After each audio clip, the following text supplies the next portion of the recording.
Vamos a empezar, hermanos. Bienvenidos. Vamos a empezar, que hoy tenemos 13 versículos que estudiar. Pero no tengan pena, la razón es porque mucho de lo que el escritor, guiado por el Espíritu Santo, va a escribir, pues son conceptos que ya viene hablando bastante, o sea que ya los hemos visto bastante y que él sigue reforzando y comparando. Vamos a continuar nuestro estudio entonces en Hebreos capítulo 9 del 15 al 28. Y viene estudiando, hermanos, el escritor tratando de que los judíos en primer lugar, ustedes entienden que en primer lugar porque esta carta fue dirigida principalmente a los judíos creyentes y por supuesto nosotros aprendemos mucho ahí, aprendemos de judaísmo ahí también.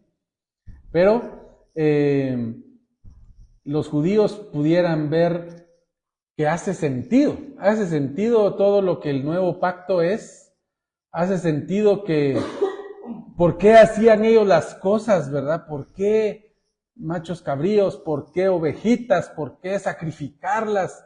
¿Verdad? ¿Por qué no hacían como hacían en tribus ancestrales, ¿verdad? Que había sacrificio humano o había sacrificios de bebés.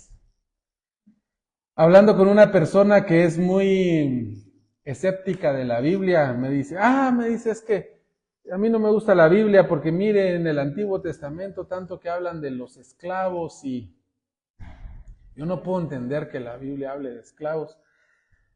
Hermanos, cuando la Biblia fue escrita, en el tiempo que eso pasaba, lo que Dios hizo fue darle un valor a los siervos, a los esclavos, legislar de una manera de que se les protegía, se les cuidaba. En ese tiempo, hermanos, las sociedades más avanzadas eran bárbaros. Sus esclavos eran animales a los que pateaban, a los que usaban, violaban como quisieran porque eran su propiedad. No le daban el valor a la persona. Y cuando Dios se reveló a Moisés la ley, lo modernizó al punto que le dio el valor al esclavo de un ser humano al que hay que respetar, a que si viene el hijo del dueño ahí de la hacienda y toca a una de las señoritas ahí, la tenía que tomar en matrimonio, la tenía que compensar, ya no era la barbarie a la que las sociedades modernas hacían, o sea, la gente no se pone en el contexto y que era tan sofisticada la forma, tan especial el valor que Dios le dio a los esclavos, hermanos, que muchos se daban en esclavitud voluntariamente porque eso les daba muchos beneficios. Techo, alimentación, protección, les daba educación. Ahí no se preocupaban ellos de nada de eso, ahí él tenía que darles. Eso sí, les tenían que servir, por supuesto, tenían que atenderlo, limpiar la casa, cuidar a sus animalitos, o sea, miren hermanos, no se ponen en el contexto. En ese mismo tiempo que Dios reveló el lavamiento de vasijas, el lavamiento de manos, en lugares desérticos, en donde las tribus de aquel entonces, hermanos, llamaban a los israelitas como tontos porque tiran el agua en lugar de tomarse la verdad. Hoy no le llamamos tontos a los israelitas porque se lavaban las manos, hoy entendemos por qué. Pero lastimosamente la gente muchas veces no le da el contexto adecuado a las cosas que pasan. ¿Y por qué? Ahora, por supuesto, hubo acontecimientos que se miran un poquito salvajes a nuestros ojos antes de la ley, y aún así la conciencia de los que buscaban a Dios no les permitía hacer cosas. Por ejemplo, muchos critican a Abraham que tomó a Agar. Bueno, pero miren, primero, no había una ley que revelara que eso no se hiciera. Segundo, en ese mismo tiempo en el que ella era la sirvienta, ella, o la trabajadora o la esclava, no había ninguna razón por la que ellos estuvieran ahí con penas, él la podía tomar como quisiera. Y Abraham no fue el de la iniciativa, fue Sara, la que dijo, aquí está mi sierva. ¿Quién le dijo a Abraham que tuviera esa delicadeza hacia su esposa el respetarla, el ser la única, cuando en un tiempo en el que él no tenía ninguna limitación a tener más mujeres. Sin embargo, vemos ahí a un hombre guiado por la conciencia que Dios había puesto en él, ser diferente a los demás. Bueno, no fracasó, por supuesto. El error ahí fue no confiar en que Dios iba a proveer el hijo que tanto esperaban. Ya se desesperaron, ya más de 80 años los dos, ya casi 100 y no hay modo. Bueno, no, pero más de 80 por lo menos. Y cuántas veces no nos pasa a nosotros, ¿verdad? Y empezamos a conjeturar, ¿no será que Dios me dijo eso porque me está haciendo asumir que es por el uso de otra persona, de otra mujer? Sin embargo, Dios honró su promesa, el pacto que hizo con Abraham. Y hoy vamos a ver un poco de eso porque la idea de estos pasajes, y vamos a leerlo, hermanos, es de que veamos la diferencia entre sigamos viendo, porque eso viene hablando el escritor, la diferencia entre el pacto antiguo y el nuevo pacto. Nuestra traducción de la Valera también le llama el Antiguo Testamento y el Nuevo Testamento. Vamos a ver que no es tan correcto llamarle de esa manera a la luz de este pasaje, pero tampoco es descabellado. O sea, por supuesto que a nosotros hoy, en nuestros días, la palabra testamento nos hace más sentido que pacto, ¿verdad? Y lo vamos a ver en su momento, pero vamos a orar. Gracias, Señor, porque nos permites estar acá reunidos nuevamente. Gracias porque eres tú el que nos da todo lo que tenemos. Gracias porque tú nos permites acercarnos a tu palabra. Gracias porque estamos en un nuevo año, Señor, en el cual te pedimos que podamos buscarte cada día más, conocerte cada día más, servirte, amarte cada día más y poder llegar a más personas que no te conocen y unirnos más a aquellos que te conocen y te aman, Señor. Permítenos esa bendición y que este año podamos dedicarlo a ti, Señor, en cada cosa que hacemos, desde nuestras labores más sencillas, nuestros estudios, trabajo, las cosas cotidianas. Siempre en nuestro corazón esté honrarte con nuestra vida, Señor. Perdona cuando fallamos, cuando tropezamos, cuando te ofendemos de alguna manera. Pero gracias, Señor, porque en medio de cuando esto ha pasado, tú nos has mostrado que estás con nosotros, que nos corriges, que nos ayudas. Y te ruego, Señor, que sigas con nosotros, bendiciéndonos como siempre lo has hecho. Este año también es cambio de gobierno para nosotros en Guatemala. En tus manos nos ponemos. Queremos confiar en ti, Señor, y no en el gobierno humano. Sin embargo, como creyentes, también oramos por las nuevas autoridades, que tú las dirijas, que tú les des entendimiento. Señor, bendice a los nuevos gobernantes, que no sean tropiezo para nuestro país, para nuestros ciudadanos y compañeros y paisanos, que podamos seguir viviendo en paz y gozando de la libertad de buscarte libremente, sin barreras y sin obstáculos, Señor. Así que también te pedimos por ellos y por nosotros. En el nombre de Jesús pedimos guianza para el estudio de este pasaje. Amén. Muy bien. Hebreos capítulo 9, versículo 15 dice: así que por eso es mediador de un nuevo pacto, para que, interviniendo muerte para la remisión de las transgresiones que había bajo el primer pacto, los llamados reciban la promesa de la herencia eterna. Se oye algo enredado, pero vayamos deshilando esto poco a poco.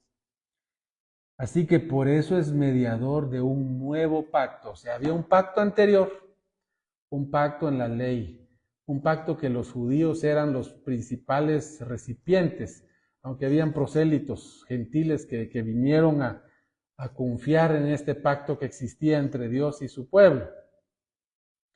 Dice, para que, interviniendo muerte, hubo una muerte, pero no cualquier muerte. Una muerte que tenía una cualidad especial.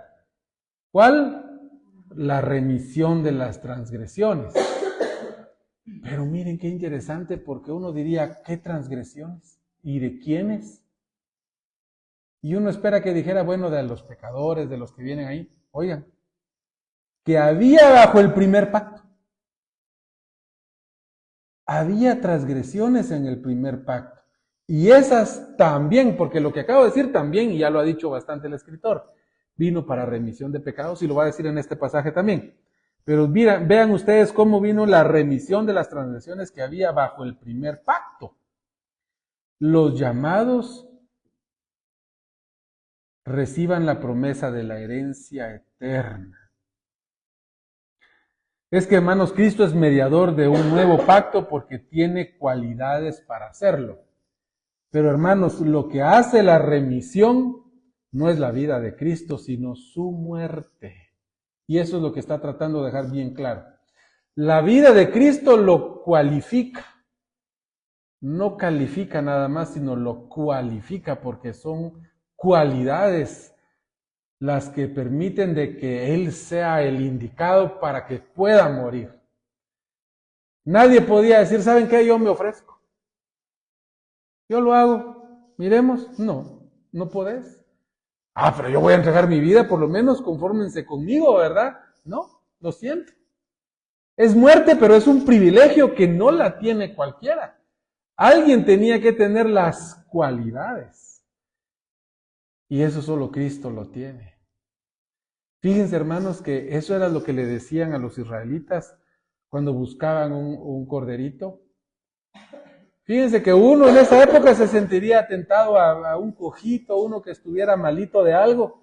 Salgamos de él de una vez, de todos modos no va a crecer bien, de todos modos no me lo van a pagar bien, de todos modos no me va a dar suficiente lana, y de todos modos estoy cumpliendo con... No se puede. Tenía que ser sin defecto, perfecto, en la flor de su edad, para que tuviera toda la fuerza. Ese que al dueño le va a doler darlo porque es el mejor del rebaño. Así que lo que hace la remisión, hermanos, de las transgresiones es la muerte de Cristo, no su vida. Su vida lo cualifica. Tenemos que tener eso claro, porque también era necesario que muriera el Señor. Pero la muerte de Cristo interviene para remisión de las transgresiones que había bajo el primer pacto. Y es que los llamados por esa remisión reciben la vida eterna, o sea, la herencia eterna. Y esto es aún a los que se acercaron bajo el primer pacto. Pues este fue un pacto verdadero, pero es una sombra del pacto real. ¿Saben qué es lo que está diciendo aquí, hermanos? Y mi abuelo tenía una forma muy bonita de decirlo que nunca se me olvida, pero se los voy a decir antes en mis palabras. Todos esos sacrificios a los que la gente iba, de los machos cabríos y que entraba el sumo sacerdote, también, hermanos, tenían un valor porque apuntaban al de Cristo y tomaron el verdadero valor hasta que Cristo murió. Y eso es lo que está diciendo aquí este pasaje.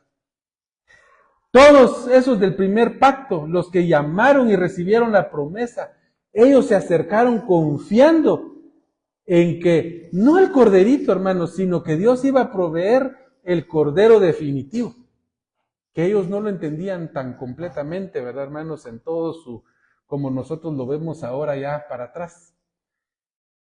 Entonces, todo eso se aplicó hasta en la muerte de Cristo como real. Ahora tiene valor. Pero ellos sí no entendían, o sea, pensaban que era ese corderito. Posiblemente no lo pensaban literalmente como que el corderito, sino como el símbolo que de todos modos Dios sí quería que ellos vieran que era Dios, yo soy el que debería de morir acá, como sustituto. Sí, pero simbólicamente también. Ya todo ese montón de cualidades de que perfecto, todo eso ya no los representa mucho a ellos. Apunta al verdadero cordero, que sigue siendo enseñanza hasta hoy a los judíos. Tristemente no lo ven, pero mi abuelo lo decía así: los que creyeron en Dios y tuvieron remisión de pecado a través del sacrificio del pacto antiguo, fueron perdonados al crédito. Porque al crédito es como cuando usted se le dice, bueno, mire, usted trabaje al crédito, trabaje y cuando ya cumplió todo ahí, al final le vamos a pagar. Así fue en el antiguo pacto. Todos ellos murieron, hermanos, con la remisión de sus pecados, pero al crédito. O sea, Dios sí los perdonó, pero esperando cobrarlo al final verdaderamente Dios en la muerte de Cristo. En ese sentido podríamos decir que aún los del antiguo pacto fueron perdonados por la sangre de Cristo. Porque aunque allá fue al crédito, se consumó en la muerte de Cristo. Por eso dice acá, la remisión de las transgresiones que había bajo el primer pacto. Y no fueron canceladas. Sí, pero al crédito, simbólicamente. Los llamados reciben la promesa de la herencia eterna. O sea, estos definitivamente fueron salvos. Pero hermanos, aunque como la ley lo establece, al crédito. Porque Cristo es la realidad. Cristo es la verdadera razón por la cual una persona es salva. Antes, ahora. Y para nosotros, hermanos, es al revés. Nosotros somos pagados por adelantado. Usted ni había nacido, hermano, y el Señor ya había pagado sus pecados. Imagínese. Tomó efecto cuando usted dijo, creo en el Señor Jesucristo como mi Salvador, y ese sacrificio se le aplicó a usted y usted quedó libre de sus pecados. Y no solo los que había cometido a la fecha, sino los que cometa hasta el último día de su vida. ¿Cómo así? Si la Biblia dice mis pecados pasados. Porque en esa forma de hablar, hermanos, para Dios todo es pasado. Él ya lo sabe. Usted cree que ese errorcito que usted cometió hoy, porque hoy todos cometimos alguna cosa, hermanos, que lastimosamente ofendió a nuestro Señor. ¿Cree usted que lo tomó por sorpresa al Señor? Lo sabía. Y el Señor ya pagó por eso. Por supuesto, el Señor quiere que nosotros lo reconozcamos y cambiemos. Por eso, el 16 dice, porque donde hay testamento, es necesario que intervenga muerte del testador. Porque el testamento con la muerte se confirma, pues no es válido entre tanto que el testador vive. De donde ni aún el primer pacto fue instituido sin sangre. Y ahí pareciera que el último versículo que les leí, el 18, no encaja en todo lo que venimos hablando y hay una razón. Lo que pasa es que los traductores, sobre todo Reina Valera, trató de ponerlo en términos que lo entendemos nosotros hoy, pero lastimosamente no encaja. Porque hermanos, el que hizo el pacto, el testador aquí, es Dios, Dios Padre, y Él no murió. Ahí habría una contradicción terrible. Pero lo que el escritor quiso dar a entender, hermanos, es un ejemplo de un testamento. Por ejemplo, mi Señor Padre dijo, bueno, aquí está, hijo, te dejo esto de herencia. Eso está puesto en el testamento. ¿Ese testamento vale? Por supuesto. ¿Pero está vigente? No. ¿En qué momento va a tomar vigencia? Cuando Él muere. Entonces, no es de que la forma en que lo escribieron no haga sentido en nuestros días, digamos, es lo del crédito que yo les decía, ¿verdad? Ya el testamento está hecho de que yo soy salvo, decían los del antiguo pacto allá atrás. Pero hasta que Cristo murió, tomó validez. ¿Se dan cuenta cómo es lo que viene diciendo? Sin embargo, si podemos nosotros leerlo, porque aquí testamento debería de mejor traducirse como pacto. Y se los voy a mostrar por qué. Y testador más como pactante, o sea, ¿quién hizo el pacto con quién? El pactante. Pero el que muere ahí no es ni el pactador, ni el que recibe el pacto, ni el pactante. O podríamos decir ninguno de los pactantes, sino alguien diferente. Dice el 17, porque el testamento con la muerte se confirma, pues no es válido entre tanto el testador vive. Literalmente, porque un pacto es firme sobre muertos. Eso dice literalmente en griego. Ahí no dice lo que leímos. Pero el arreglito que hizo Reina Valera, tratando de explicarlo, que no está aquí haciendo una herejía, hermanos, porque más o menos es lo que dice un ejemplo a como lo entendemos hoy nosotros. ¿Verdad? Es eso. Hasta que puede tomar vigencia el testamento, hermanos, hasta que muere el dueño del terreno. Ahora, lo que pasa, hermanos, es que Dios no da la vida eterna cuando muere Dios, aunque en cierto sentido sí, porque muere Cristo. Pero para entenderlo, vamos a ver acá, el 18 nos dejará así sin dudas de donde ni aún el primer pacto fue instituido sin sangre. ¿Por qué ahora le llama pacto a lo que viene hablándole de testamento? Se dan cuenta que aquí, bueno, es testamento o es pacto, son un poquito diferentes. Para ver de qué estamos hablando, el hermano no sabe a qué pasaje me voy a ir. A Génesis 15, 17. Génesis 15, 17 nos va a mostrar dónde, hermanos, está la razón de este pacto y van a entender a qué muerte se refiere. Génesis capítulo 15, versículo 17. Bueno, tal vez vamos a leer todo así como dice hermano Noel, leamos el contexto. Desde el versículo 14. Desde el 13. Entonces Jehová dijo a Abraham, ten por cierto que tu descendencia morará en la tierra ajena, y será esclava ahí, y será oprimida 400 años, mas también a la nación a la cual servirán juzgaré yo, y después de esto saldrán con gran riqueza, y tú vendrás a tus padres en paz, y serás sepultado en buena vejez. Y en la cuarta generación volverán acá, porque aún no ha llegado a su colmo la maldad del amorreo hasta aquí. Y sucedió que puesto el sol, y ya oscurecido, se veía un horno humeando, y una antorcha de fuego que pasaban entre los animales divididos. En aquel día Jehová hizo un pacto con Abraham, diciendo, a tu descendencia daré esta tierra desde el río de Egipto hasta el río grande, el río Éufrates. Y la tierra de los ceneos, de los ceneseos, de los calmoneos, los heteos, los fereceos, los refaitas, los amorreos, los cananeos, los gergeseos y los jebuseos.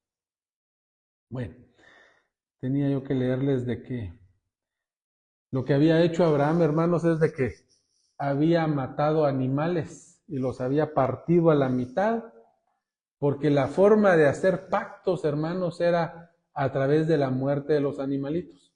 Cortaban el animal a la mitad y los ponían enfrente, las mitades.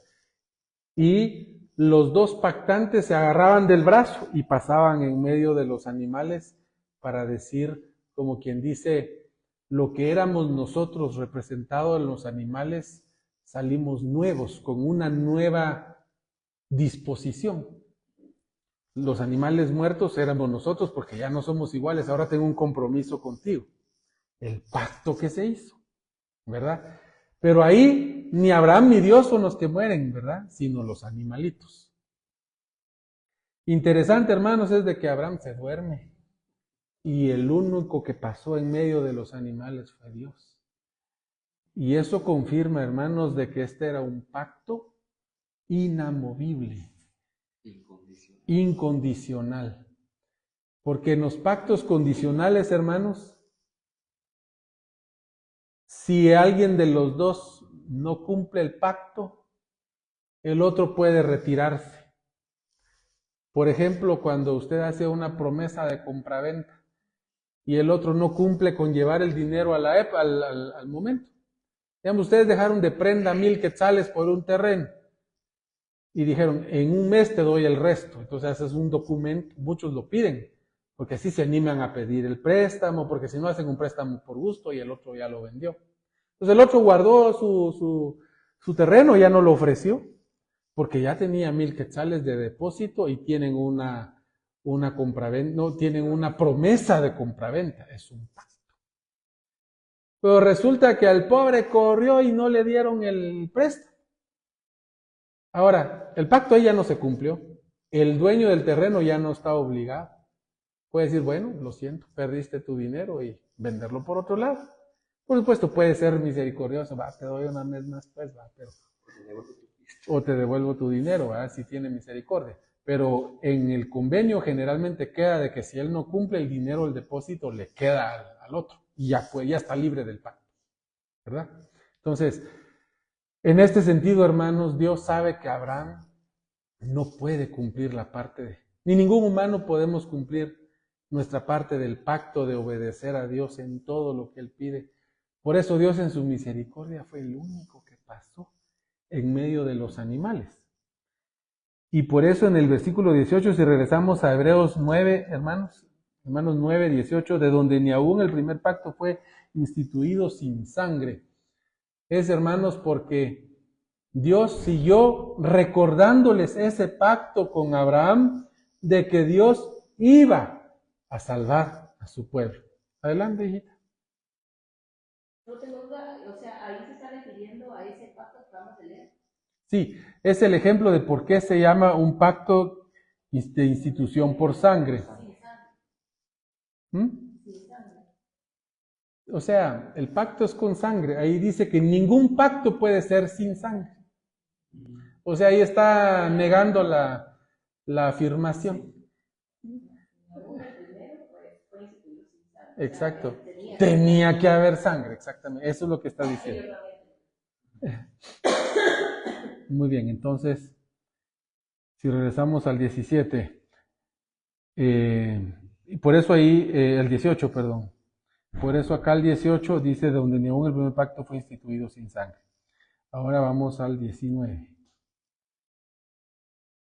Porque habiendo anunciado Moisés todos los mandamientos de la ley a todo el pueblo, tomó la sangre de becerros y de los machos cabríos con agua, lana escarlata y hisopo, y roció el mismo libro y también a todo el pueblo, diciendo, esta es la sangre del pacto que Dios os ha mandado. Y además de esto, roció también con la sangre el tabernáculo y todos los vasos del ministerio. 22. Y casi todo es purificado según la ley con sangre, y sin derramamiento de sangre no se hace remisión. Y es que esta es la sangre de Cristo. La sangre de Cristo representada en la sangre de los corderos, la que da el valor y hace posible el servicio a Dios. Los utensilios podían ser muy valiosos, hermanos, pero el valor se lo daba el sacrificio al cual iba a ser utilizado. Y la vasija podría ser muy sencillita, pero si estaba siendo rociada por la sangre del pacto, hermanos, esa vasija ya era digna de ir a ser usada, hermanos, en el ministerio de Cristo. Todo esto es un símbolo, hermanos, para que nosotros como vasijas, nosotros somos vasijas del Señor utilizadas en su obra. Algunos somos vasijas muy bonitas y otros no somos vasijas muy bonitos. Pensando espiritualmente, no piensen ustedes físicamente, aunque también, pero me refiero a que nosotros somos vasijas. Algunos podrían decir, esta es una vasija muy especial porque tiene doctorados, tiene maestrías, tiene estudios universitarios y tiene todo. Pero si no está rociado con la sangre de Cristo, hermanos, aunque haga maravillas, no lo recibe el Señor. Mientras que usted podrá ser una sencilla ama de casa, una persona que solo se dedica a barrer, pero está ya, hermanos, comprado por la sangre de Cristo. Usted podrá llegar a la iglesia, hermanos, a sacudir las bancas, usted podrá, y hermanos, usted goza del privilegio de servir al Señor y el Señor lo acepta.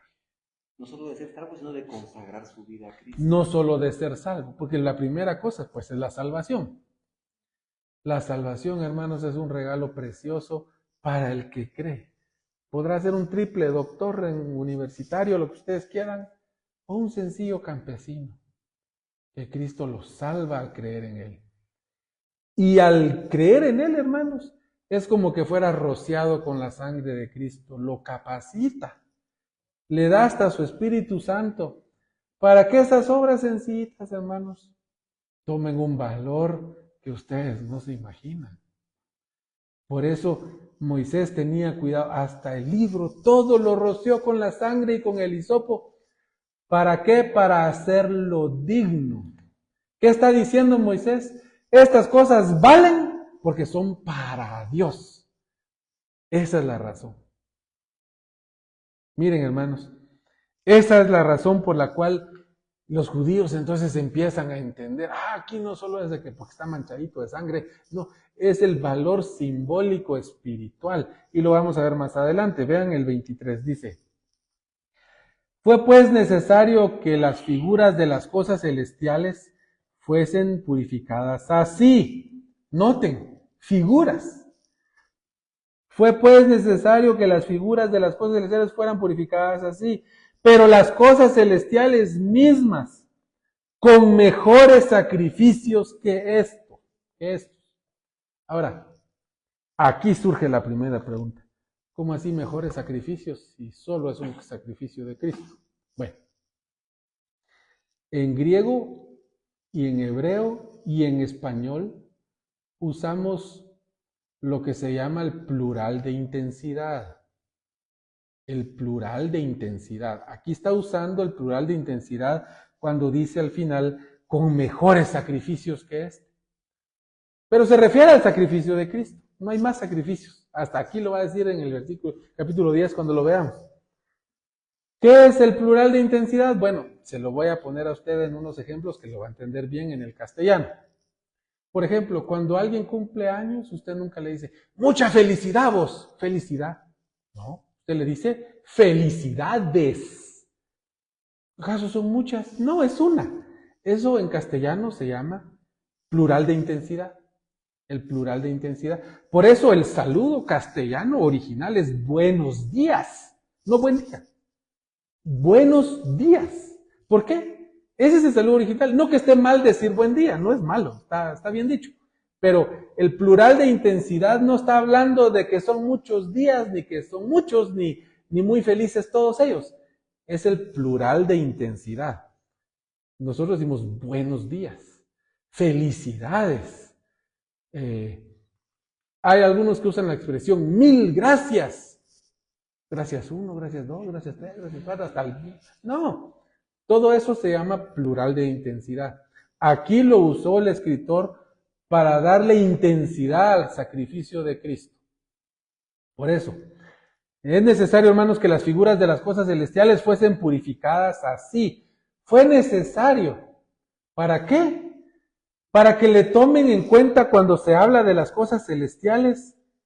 Imagínense, hermanos, rociadas por un mejor sacrificio, el de Cristo. Esa vasijita que usan ahí. Ahora alguien dirá, bueno, es que no es lo mismo ser el candelabro, ¿verdad? Una vasija, que es un instrumento que se pone y alumbra y es de oro y tiene 7 brazos y es el que está en el lugar santo. Imagínense, hermanos. No es lo mismo a que ustedes la palangana donde le cae la sangre y de ahí la van a rociar, ¿verdad? Exacto, tal vez humanamente no es lo mismo nuestro hermano pastor que se para al púlpito y nos da de comer espiritualmente. Humanamente, hermanos, no es igual a quien arregló las bancas esa mañana. Pero los dos hacen una misión importante a Dios. Dios lo recibe, hermanos. Por eso, si usted, hermanos, el Señor le ha dado el privilegio, alguna cosa puede ser muy sencilla en la iglesia, o muy grande a sus ojos, es algo que no lo puede hacer alguien con triple doctorado, pero que no cree en Cristo. y que no ha sido rociado con la sangre de Cristo.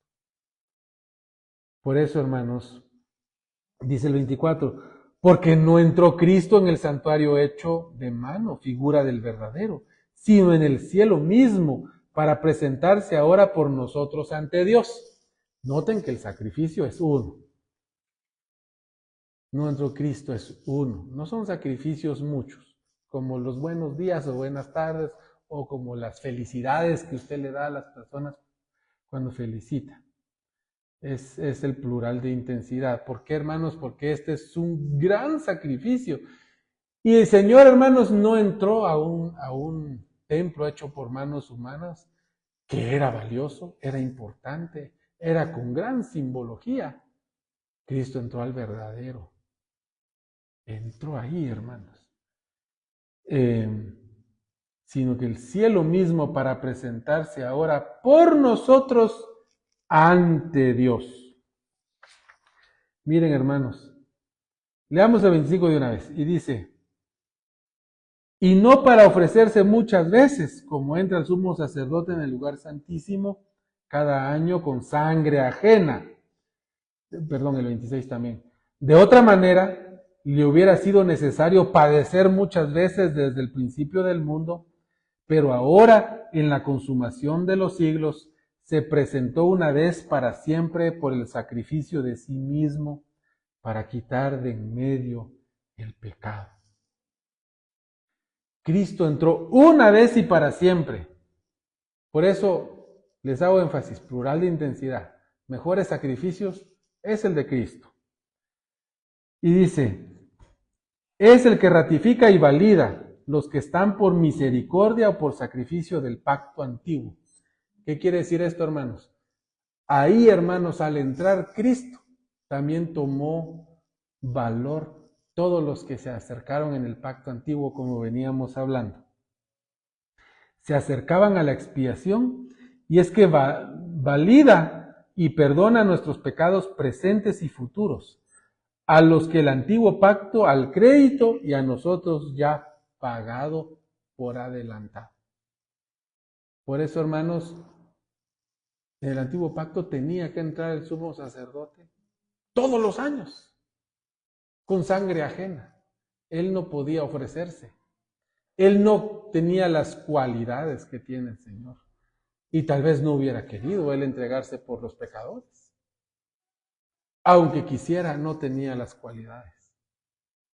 Dios aceptó solo las cualidades de su Hijo. 27. Y de manera que está establecido para los hombres que mueran una sola vez y después de esto el juicio, así también Cristo fue ofrecido una sola vez para llevar los pecados de muchos y aparecerá por segunda vez sin relación con el pecado para salvar a los que le esperan. Este pasaje, hermanos, lo usamos mucho para demostrar que los cristianos somos diferentes a los hinduistas, a los budistas, a todos los que creen en la reencarnación. Algunas personas rápido dirían, bueno, ¿y qué pasó con Lázaro? Pues, ¿acaso no él resucitó? ¿Y qué pasó con el montón que se levantaron de sus tumbas en el día que Jesús murió? ¿Y qué pasó con la niña que resucitó el Señor y la que resucitó también Pedro? Ellos no volvieron a vivir, sí, pero ellos fueron excepciones que de todos modos murieron y de ahí viene el pacto. Y el Señor lo usó para mostrar su poder aún sobre la muerte. Pero hermanos, no hay tal de reencarnación. No hay tal cosa de reencarnación. Si usted espera morir y aparecer en otra persona o alguien dice ahí, yo en la antigüedad sí, bueno, algún animal y por eso los budistas cuando construyen hasta cuelan que no hayan gusanitos ahí porque pueden estar lastimando a un abuelito de alguien, ¿verdad? O alguien ahí que reencarnó en algún insecto o en algún animal. Sí, se portó muy mal en la vida anterior, pues no lo quieren lastimar y se ponen a hacer oraciones ahí, ¿verdad? Sobre todo los budistas son más exagerados que los hindúes para eso. Bueno, los yogis, sí, ¿verdad? Pero No, hermanos. Dice, y de manera que está establecido a los hombres que mueran una vez. Eso es lo establecido. Los ejemplos que le puse, Dios hizo una pequeña excepción.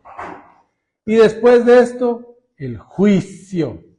Hermanos, después de morir, lo próximo que sus ojitos van a ver, crea usted o no crea, es a Dios. Tristemente, algunos al abrir nuestros ojos delante de Dios, el Señor nos va a dar una gran bienvenida. Tristemente a otros van a ser condenados. No va a ser en el mismo momento. Eso es otro tema. Hay dos resurrecciones. La que vamos, hay dos juicios. El tribunal de Cristo. En el tribunal de Cristo vamos a estar todos los creyentes. Si ustedes han hablado por ahí con algún reformado, ellos no creen así. La Biblia es muy clara. El tribunal de Cristo es un juicio y el juicio del gran trono blanco en donde están todas las naciones. En el tribunal de Cristo, todos los que van ahí son salvos. Y en ese tribunal de Cristo, Cristo es el abogado. Cuando el Señor Dios nos juzga y nos demuestra todo lo malo que somos, Cristo dirá, yo lo perdoné, Él cree en mí. Y el Señor dirá, ven al gozo de tu Señor y nos va a consolar, porque en el momento del juicio todos vamos a llorar de ver al Señor y de arrepentirnos de todo lo que pudimos hacer y no hicimos, y de todo lo que hicimos a pesar de conocerle. Vamos a llorar, muy feo, pero Dios dice que va a enjugar toda lágrima. Usted va a sentirse perdonado porque usted es perdonado. Y el Señor lo va a recibir para siempre con Él. Eso solo pasa en el tribunal de Cristo. Y todos los que estén ahí son salvos. En el juicio del gran trono blanco, todo lo contrario. Ahí todos son condenados. Ahí Dios les va a hacer lo mismo, pero es Jesús el que está juzgando. Y ellos no aparecen en el libro de la vida y son lanzados al fuego eterno. Así que no hay otra, hermanos. Muriendo, ver a Dios. Hay una otra posibilidad, hermanos, y es por la cual nosotros gemimos. Y dice el apóstol Pablo que hasta él gime y desearía no ser desnudado, sino revestido. ¿Qué es eso? El momento del rapto. Va a haber un grupo de creyentes y hermanos. Dios quisiera que fuéramos nosotros. Todo apunta a que sí. Las cuestiones de las profecías pareciera que se nos están cumpliendo a todas en nuestros ojos. Ya está Israel y ya está en problemas otra vez. Ya está, sí, exactamente, y ellos tienen listo todo para hacer un tercer templo ya en, no sé si un mes o 40 días, creo que dijeron que necesitan para construir todo, lo tienen todo hecho como para hacerlo.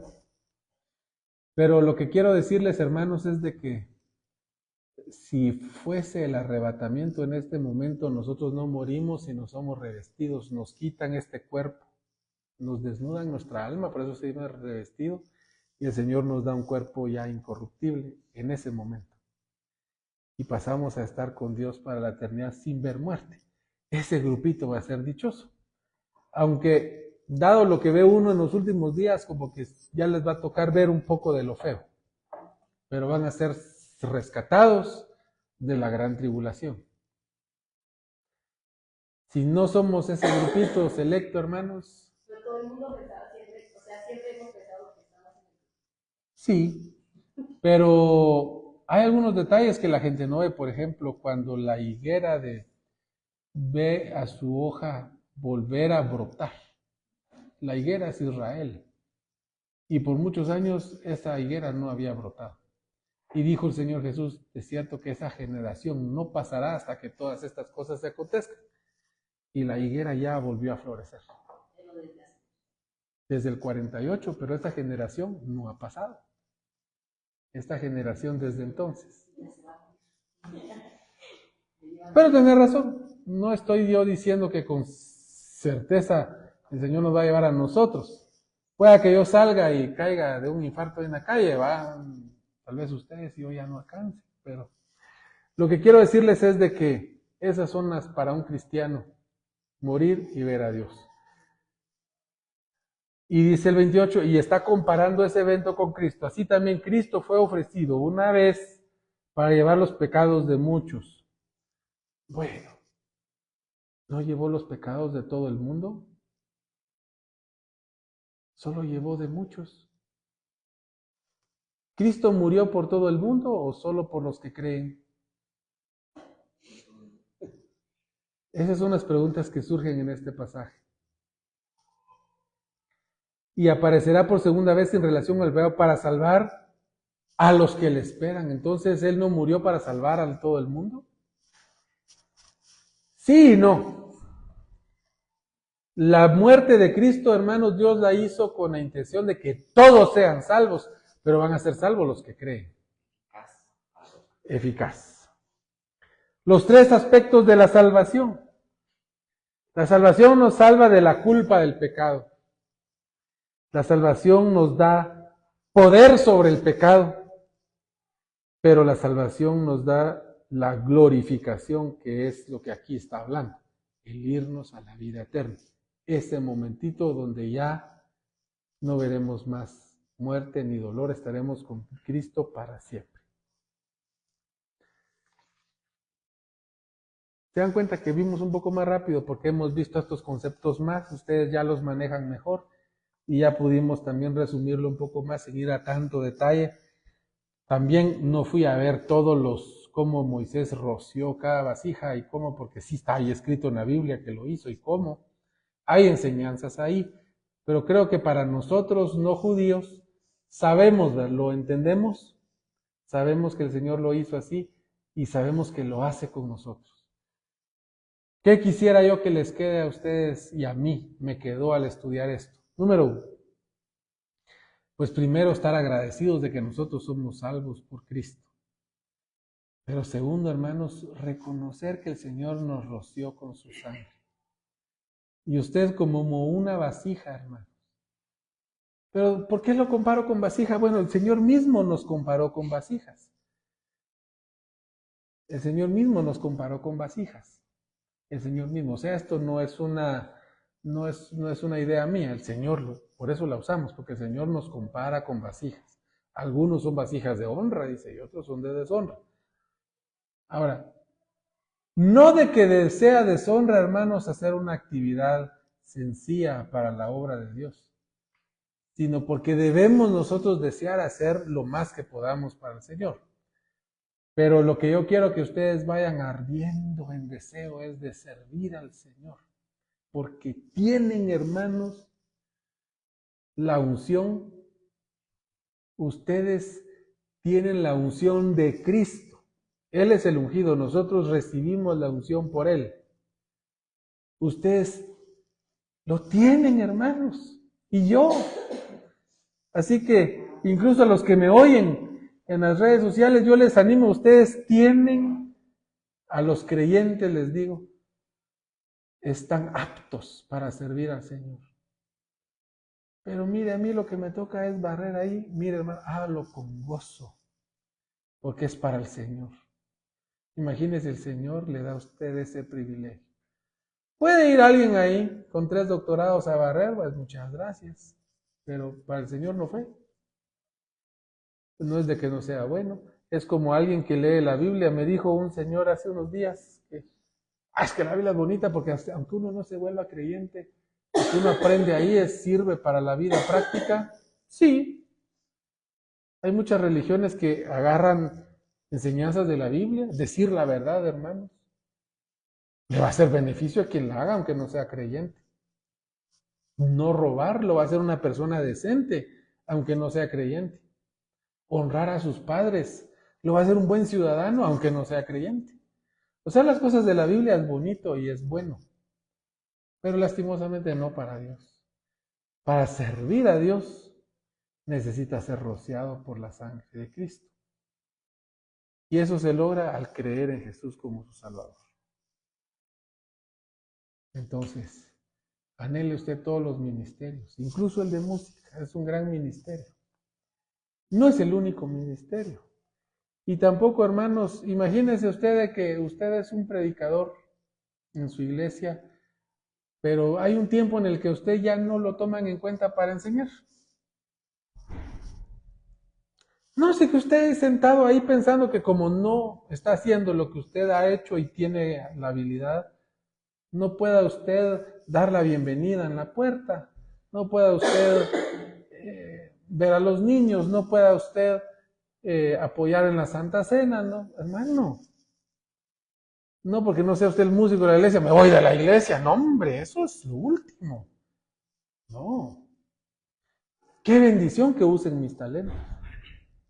Pero si no, yo voy a estar al servicio de Dios y lo que me toca es barrer, sacudir las bancas, pintar, hagámoslo con gozo.